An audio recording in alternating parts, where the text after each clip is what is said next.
यवतमाळातून उद्धव ठाकरे फुंकणार रणशिंग. आदित्य ठाकरे, संजय राऊतही उपस्थित राहणार.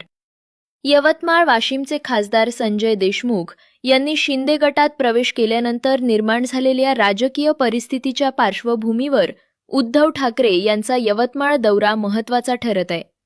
26 जून रोजी ते यवतमाळ येथे दाखल होणार असून 27 जून रोजी कृषी उत्पन्न बाजार समिती मैदानावर भव्य कार्यकर्ता मेळाव्याला संबोधित करणार आहेत.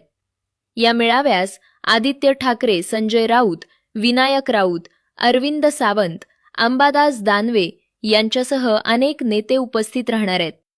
पक्षातील बंडानंतर संघटना मजबूत करणं, नाराज कार्यकर्त्यांना बळ देणं आणि आगामी निवडणुकांसाठी शिवसैनिकांना सज्ज करण्याचा संदेश या मेळाव्यातून दिला जाणार असल्याचं सांगितलं जात आहे. हजारो कार्यकर्ते उपस्थित राहणे